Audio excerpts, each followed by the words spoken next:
আল্লাহ আমাকে আপনাকে অপরাধী করবে। ফিলিস্তিনে মুসলমান অভাবী ছিল, ক্ষুধার্ত ছিল, তারা তোমাদের কাছে খাবার চেয়েছিল, তোমরা খাবার দাও নাই। তাদেরকে যদি খাবার দিতা, আজকে আমার সাহায্য সহযোগিতা তোমরা পেতে। সম্মানিত হাজিরিন, আল্লাহ রাসূল সাল্লাল্লাহু আলাইহি ওয়াসাল্লামের আরেকটি চমৎকার হাদিস আমি আপনাদেরকে শোনাই। যারা গরিব, অসহায়, এতিম মিসকিনের সাথে থাকবে, তাদেরকে খাদ্য দিবে, তাদের খাদ্য তাদের জন্য জান্নাতে যাওয়ার জন্য মাধ্যম হয়ে যাবে। বলি সুবহানাল্লাহ। আল্লাহর প্রিয় হাবিবের প্রাণ প্রিয় স্ত্রী আম্মা জান আয়েশা সিদ্দিকা রাদিয়াল্লাহু তাআলা আনহা বর্ণনা করেন, জাতনি ইমরাতুন, আমার কাছে একজন মহিলা আসলো। ওই মহিলা এসে আমার কাছে কিছু চাইল। ওই মহিলার সাথে তার দুইটা ছোট্ট ছোট্ট মেয়ে ছিল। তখন আমি আমার বাড়ির চতুর্দিকে খুঁজে গায়রা তামারাতিন ওয়াহিদা, শুধুমাত্র একটি খেজুর পেলাম।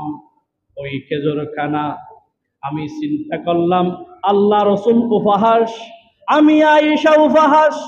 এখন যোহরের সময় হয়ে যাবে, আল্লাহ রাসূল বাহির থেকে আসবে, আল্লাহ রাসূল খাবার চাইবে। আল্লাহ রাসূল তো ক্ষুধার্ত হয়ে যাবে, আমি নিজে ক্ষুধার্ত হয়ে গেছি। একটি মাত্র খেজুর আছে, এই খেজুর কি আমি খাবো নাকি আল্লাহ রাসূল খাবে? আর এখানে একজন মহিলা এসেছে, তার সাথে দুইটা ছোট্ট ছোট্ট মেয়ে, তারাও ক্ষুধার্ত, আমার কাছে কিছু চাইল। তখন আমি চিন্তা করলাম এই খাবার আমি কি খাবো, নাকি রসুলের জন্য রাখবো, নাকি এই মহিলাকে দান করে দেব। তখন আমি আর কোনো চিন্তাই করলাম না, এই খেজুর খানা ওই মহিলাকে দান করে দিলাম। ওই মহিলা খেজুর খানা নিয়ে ফাকাসামাতহা বাইনা ইবনাতাইহা, নিজের দাঁত দ্বারা কর্তন করে ওই খেজুরের মাঝখান থেকে বিভক্ত করে দুই টুকরা করলেন। এক টুকরা এক মেয়েকে দিলেন, আরেক টুকরা আরেক মেয়েকে দিলেন। ওই মেয়েরা খেজুর খেল, ওই মা কিছুই খেলেন না। সুম্মা কামাত, তারা দাঁড়ালো, ফখরাজাত, তারা আমার বাড়ি থেকে চলে গেল।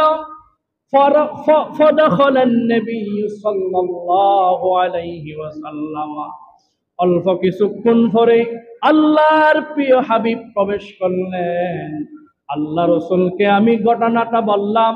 আল্লাহ রাসূল বললেন, মাইয়ালি মিন হাযিহিল বানাতি, ও আয়েশা, তুমি যেই কাজ করেছো, কিয়ামতের ময়দানে তোমার যদি কোনো আমল আল্লাহ কবুল না করে, এই আমলের বিনিময়ে আল্লাহ রব্বুল আলামিন তোমাকে আল্লাহর জান্নাত দিয়ে দিবে।